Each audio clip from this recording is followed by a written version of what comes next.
एक लड़की ऐसी जो नहीं जानती थी कि वह एक राक्षसों के परिवार के अंदर रह रही है। उस परिवार के अंदर हर एक इंसान राक्षस वृत्ति किया करता था।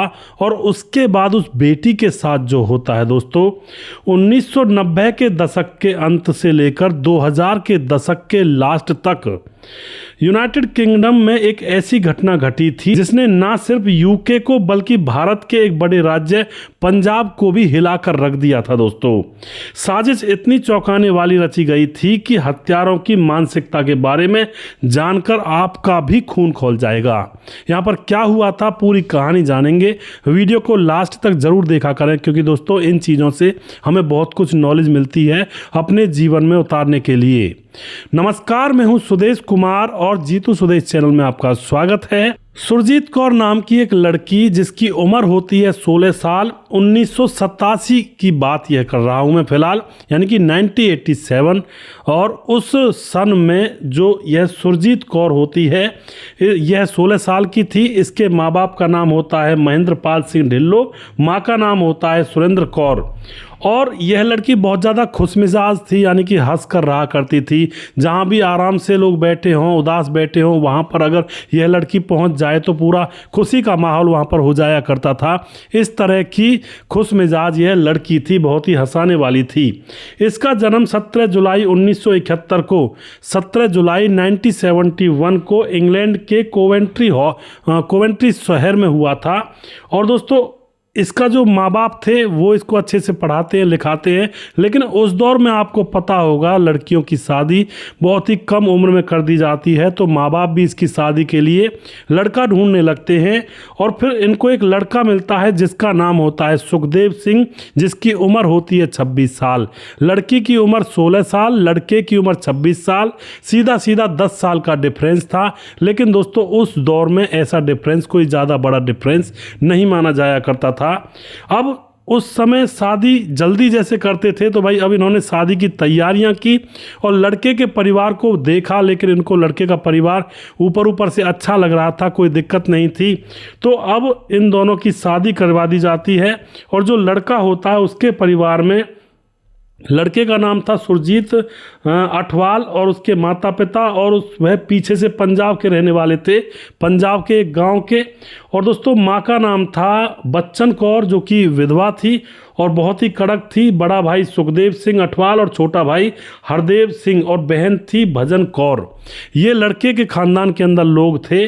और अब यहाँ पर जब शादी हो जाती है तो लड़की को पता चलता है कि भाई उसकी जो सास है उसी की पूरे परिवार में चलता फिरता है, यानी कि वही अपनी चलाती है और उसकी मर्जी के बगैर परिवार के अंदर एक पत्ता तक नहीं हिलता है। यानी कि वह अपने परिवार में एक तरह से बच्चन कौर तानाशाह थी। तो उसी की बातें उसके बेटे भी माना करते थे और बेटे भी उससे डरा करते थे। अब यह जो अठवाल परिवार होता है 1988 में पश्चिम लंदन के हेज शहर में रहते थे। ये जो परिवार था ये रहता था। अब जो वह बहू होती है, यानी कि जो सुरजीत कौर नई नई बहू बनकर इनके घर में गई थी, वो ना तो बोल पाती थी उनके सामने। अगर थोड़ा सा ज़्यादा बोल जाया करती तो उसको धमका दिया जाता, ना उसको बोलने दिया जाता, ना उसको हंसने दिया जाता। और जबकि ये लड़की सुरजीत कौर तो खुशमिजाज थी, हंसी मजाक करने वाली थी। अब वहाँ पर इसके ऊपर ही सारे काम को डाल दिया जाता है, घर का सारा काम करवाते, खाना, झाड़ू, पोछा, बर्तन, जो भी कुछ करना होता है। और जब वह थोड़ा सा भी इनकार करती तो उसकी पिटाई यहाँ पर अब होने लगती है। वह बार बार कहती है कि मैं पढ़ी लिखी हूँ और मैं इस तरह से यहाँ पर पोछा, बर्तन, झाड़ू करने के लिए नहीं आई हूँ, मुझे थोड़ी आज़ादी चाहिए, मैं हंस भी नहीं सकती और कुछ कह भी नहीं सकती किसी से। तो इसी बात को लेकर के उसका जो पति होता है सुरजीत अठवाल, वह उसकी पिटाई कर दिया करता है। अब दोस्तों, जब इसकी पिटाई होती है तो वह माँ बाप से भी शिकायत करती है कि मेरे साथ इस तरह का हो रहा है। लेकिन माँ बाप यही कहते हैं, बेटी थोड़ा संभालो, कुछ दिन की बात है, फिर तुम उस परिवार के अंदर एडजस्ट हो जाओगी। लेकिन परिवार को नहीं पता था कि यह परिवार एडजस्ट होने के लिए बना ही नहीं था। इस परिवार के अंदर जितने भी लोग थे सारे के सारे दरिंदे थे, एक तरह से राक्षस थे, जिनके अंदर दया और धर्म बिल्कुल नहीं थी। और इस घर की जो मुखिया थी, जिसका नाम था बच्चन कौर, जो इस घर की मुखिया थी, वह तो बिल्कुल ही, उसका तो सिस्टम सिस्टम ही बहुत ज़्यादा अव्वल दर्जे का था और वह बिल्कुल किसी को बोलने नहीं देना चाहती थी।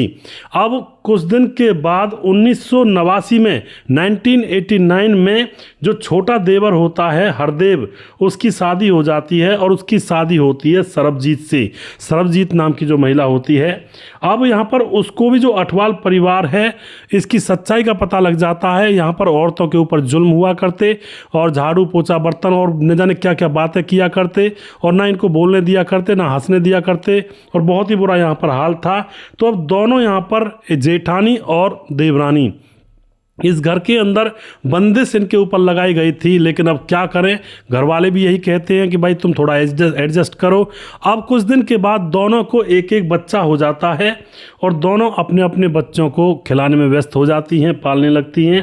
अब जो सुरजीत होती है उसने घर वालों से परेशान होकर के लंदन के हिथरो एयरपोर्ट पर जा कर के नौकरी कर ली होती है। जो 16 साल की थी सुरजीत कौर और उसकी देवरानी थी जिसका नाम था सरबजीत कौर, दोनों के सेम जैसे नाम है, थोड़ा ध्यान रखना यहाँ पर होगा। तो सुरजीत कौर एयरपोर्ट पर जाकर नौकरी करने लगती है। अब वह वहाँ पर खुश थी और अच्छे कपड़े पहनती और कुछ समय दिन का अपनी मर्जी से गुजारा करती, तो वह थोड़ी खुश होने लगती है। इसी तरह से धीरे धीरे अब 1994 आ जाता है और 1994 और 1994 में वह अपने 3 वर्ष के बेटे को लेकर के, बच्चे को लेकर के घर से भाग जाती है। उसको लगता है कि यहाँ तो मैं बंदिश हूँ और थोड़ा मुझे आज़ादी लेनी है। अब जो पति होता है वह उसको ढूंढने लगता है और मशक्कत करके उसको ढूंढ लेता है, उससे थोड़ा सा धमकी भी देता है, लेकिन दोस्तों वह उसको वापस लाने की गुजारिश भी करता है साथ में। अब यहाँ पर जो लड़की होती है जिसका नाम सुरजीत कौर है, वह शर्त रखती है कि मैं उस परिवार में एक दिन भी नहीं रह सकती, तुम्हारे माँ तुम्हारे और लोग जो हैं, और अगर तुम मुझे ले जाना चाहते हो तो मेरे लिए अलग से घर ले लो, मैं उसमें तुम्हारे साथ रह लूँगी। अब उसका जो पति होता है वह कहता है कि ठीक है तुम घर चलो, और उसके बाद उसको अपने घर लाता है और आकर के अलग से एक जो दूसरा घर था वो खरीद लिया जाता है पड़ोस में ही, और उसमें यह दोनों पति पत्नी रहने लगते हैं। लेकिन दोस्तों आपको पता है वहाँ पर भी पूरा बवाल मचा करता, वो सास वहाँ पर भी लड़ने झगड़ने के लिए चली जाया करती थी, लेकिन यहाँ पर भी अब इस पत्नी को सुकून नहीं मिल रहा था। और उसके बाद दोस्तों जैसे वह एयरपोर्ट पर नौकरी करने के लिए जाया करती थी सुरजीत कौर, तो उसके पति को शक था कि यह कहीं ना कहीं किसी के साथ अफेयर में है और वह उसका पीछा करने लगता है। अब दोस्तों यहाँ पर जो सुरजीत कौर होती है उसको अभी तक तो वह किसी के अफेयर में नहीं थी, लेकिन इस परिवार से और अपने पति से बहुत ज़्यादा परेशान हो चुकी थी। तो अब वह सच में ही एयरपोर्ट पर अपने साथ काम करने वाले किसी लड़के से प्यार करने लगती है और उसका पति पीछे पीछे घूमता था, चुपचाप उसकी जासूसी किया करता था, किससे मिलती है, किसके मिलने के लिए जाती है। तो अब उसके पति को पता लग जाता है कि भाई इसका तो अफेयर चल रहा है और यह तो किसी लड़के से मिलती जुलती है। और वह पति आकर के अपनी माँ बच्चन कौर को आकर के बता देता है और फिर तो दोस्तों होना ही क्या था, पूरे घर के अंदर घमासान यहाँ पर मचने लगता है। बार बार उससे पूछा जाता, अब जो सुरजीत कौर होती है वह बहुत ज़्यादा परेशान हो जाती है। तो अब सुरजीत तलाक की डिमांड करती है कि ऐसा करो, मुझे तुम्हारे साथ रहना ही नहीं है, मैं तो उसी लड़के से शादी कर लूँगी, मुझे तलाक दे दो। लेकिन बच्चन कौर को लगता है कि उनके ख़ानदान की बदनामी हो जाएगी जब उनके ख़ानदान की बहू किसी और की बाहों में जाएगी, तो यहाँ पर वह तलाक भी नहीं देते हैं। और फिर दोस्तों घर वालों ने यहाँ पर उसके खिलाफ प्लानिंग रचना शुरू कर देते हैं, उसको अब रास्ते से वह हटाने की पूरी प्लानिंग कर लेते हैं कि इससे अच्छा कि ये हमें छोड़कर जाए, उससे पहले इसकी किसी तरह से हत्या कर दी जाए तो बेहतर रहेगा। ये सारे लोग मिल करके उस सुरजीत कौर को रास्ते से हटाने की प्लानिंग करने लगते हैं। और जो देवरानी थी जिसका नाम था सरबजीत, वह पहले से ही अपनी जेठानी की हिमायत में रहा करती, उसको तरस आया करता कि उसकी जेठानी के साथ ये लोग आखिर क्या क्या कर रहे हैं। उसके ऊपर भी बहुत ज़्यादा, देवरानी के ऊपर भी बहुत ज़्यादा अत्याचार हुआ करते। अब देवरानी इन सब की बातों को सुन लेती है कि ये जेठानी सुरजीत कौर को रास्ते से हटाने की प्लानिंग कर रहे हैं।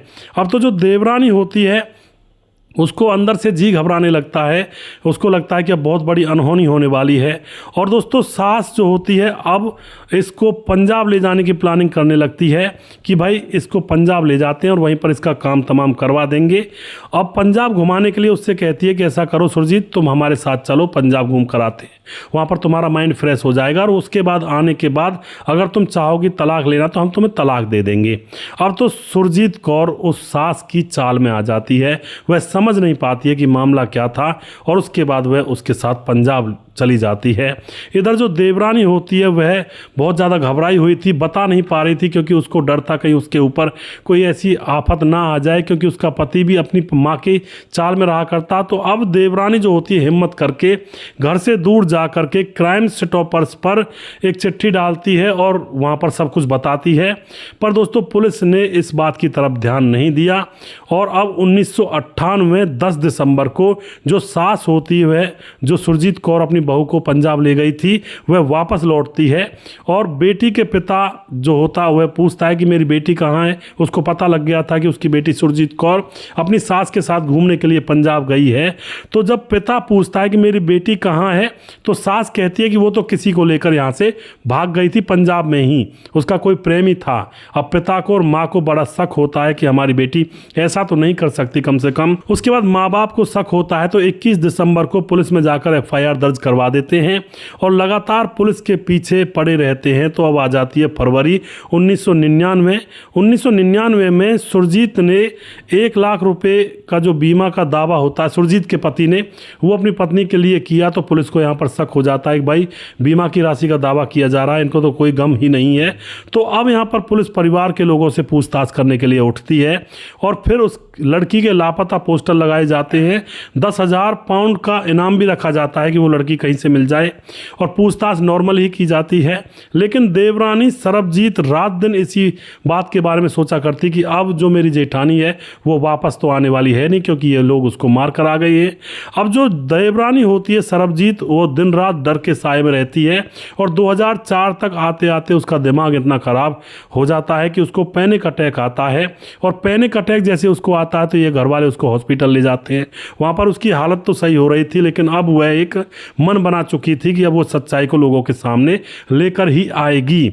और फिर 2004 में ही जो ये लड़की होती है देवरानी ये अपने पिता को लेकर के पुलिस स्टेशन जाती है और केस को दोबारा से रीओपन किया जाता है। और दोस्तों उसके बाद सरबजीत और उसके पिता को जो देवरानी है और उसके पिता को उसके ससुराल वालों से धमकी भी मिलती है कि तुमने ये क्या किया। अब केस की छानबीन दोबारा से चालू हो जाती है, सास को उठाया जाता है, घर वालों को उठाया जाता है और सख्ती से जब पूछा जाता है तो यहाँ पर ये राज खोलते हैं। सास बताती है कि पंजाब के अंदर जब मैं उसको ले गई थी तो वहाँ पर एक आदमी और मैंने मिलाया था जिसका नाम था दर्शन सिंह और उसने इसको पानी पीने के लिए दिया क्योंकि उसको प्यास लगी हुई थी और पानी में नशीली दवाई थी और उसके बाद उसकी गला घोंटकर हत्या करके और उसकी लाश को हमने वहीं जंगलों में फेंक दिया और जिसको जानवर खा गई।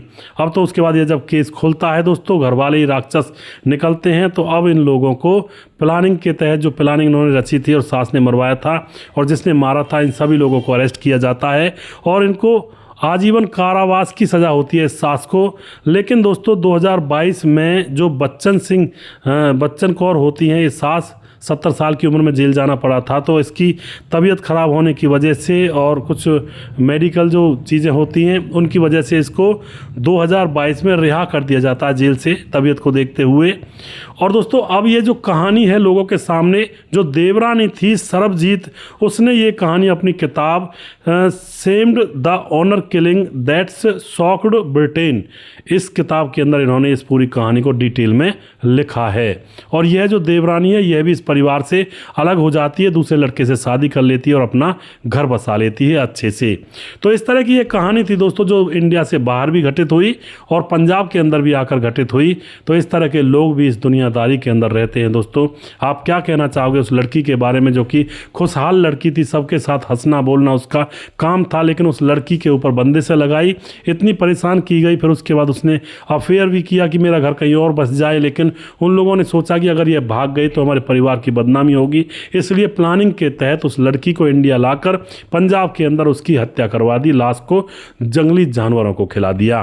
तो इस तरह का कांड ये हुआ था। दोस्तों आप जो भी कुछ कहना चाहते हैं अपनी राय कमेंट बॉक्स में लिख सकते हैं। और वीडियो के अंत में मैं उन भाइयों के नाम लेना चाहूँगा जो हमारे वीडियोस को देखते हैं और हमें खूब सपोर्ट करते हैं। हमारे साथ है लोकेश नागर, भीमदत्त जोशी का कमेंट करते हैं और उसके बाद हमारे साथ हैं के पूना पत्रा। और भीमदत्त जोशी कहते हैं कि आप ये कहानी पहले भी शायद सुना चुके हो। ये उस कहानी के ऊपर कह रहे हैं जिसमें लड़का लड़की संबंध बनाते वक्त आपस में फंस जाते हैं और फिर सर्जरी से उनको अलग किया जाता है। तो ये कहानी शायद मैंने 3 या 4 साल पहले सुनाई थी, लेकिन ये जो कहानी अब सुनाई है इसमें मैंने 3 केस बनाए हैं कि जो संबंध बनाते वक्त लोगों के गुप्तांग फंस जाते हैं। तो 3 केस ऐसे हुए थे। इटली में भी हुआ था एक केस, समुद्र के बीच पर वो समुद्र के पानी में संबंध बना रहे थे और वैक्यूम प्रेशर की वजह से इनके गुप्तांग फंस जाते हैं। फिर उनको जो बीच पर और लोग थे खूब छुड़ाने की कोशिश करते हैं, लेकिन हॉस्पिटल ले जाते हैं, वहाँ पर सर्जरी से छूट पाते हैं। तो ये केस हुए हैं।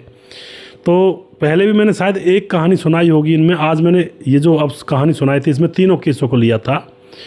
उसके बाद लोकेश नागर कमेंट करते हैं, राम राम जी भाई साहब, लोकेश कुमार नागर, रेलवे जिला बारा, राजस्थान से, कभी हमारा भी नाम ले लिया करो। जी बिल्कुल लोकेश भाई। के पूर्ण पत्रा कमेंट करते हैं, समाधान पाटिल जलगांव महाराष्ट्र से हैं। गोविंद लाल कमेंट करते हैं, कहते हैं कि ऐसा होता है जी, बात सच है। और करण कुमार पी, नमस्ते सर, कैसे हैं आप? मैं मुन्ना कुमार, बिहार से, मुजफ्फरपुर जिला, very good story. Bhikam Kushwaha comment करते हैं, जो कि आगरा से वीडियो देखते हैं। प्रवीण बघेल शिवपुरी से हैं। और उसके बाद रजत सैनी कमेंट करते हैं, मोनू जैन, सुजीत कुमार। और उसके बाद सूरज डी अमर भाई लगातार कमेंट करते हैं। राजकिशोर चौरसिया महाबलेश्वर महाराज से। राधेश्याम शर्मा सिरसी जयपुर राजस्थान से कमेंट करते हैं। राम मोहम्मद यासीन लाहौर पाकिस्तान से कमेंट करते हैं। और उसके बाद सुशील चौधरी अमर भाई लगातार कमेंट करते हैं। दुर्योधन भाई हमारे लगातार कमेंट करते हैं। और उसके बाद छगनदास खारडा बांध राजस्थान से। राम गोसाई हमारे भाई लगातार कमेंट करते हैं। और जिस भाई का नाम रह गया है मुनमुन श्रीवास्तव जी हैं, जिनका जन्मदिन 1 जनवरी को है, और उनके जन्मदिन की बहुत बहुत शुभकामनाएं। और उसके बाद हमारे साथ मनोज कुमार, जिनका दोस्त का जन्मदिन है, जो कि आंखों से जिनको दिखता नहीं है, और उनके दोस्त का जन्मदिन है। बहुत बहुत शुभकामनाएं भाई को, 1 जनवरी का है उनका जन्मदिन भी। अगला वीडियो बहुत जल्दी फिर से लेकर आऊँगा। तब तक आप खुश रहें, सावधान रहें। जय हिंद, जय भारत।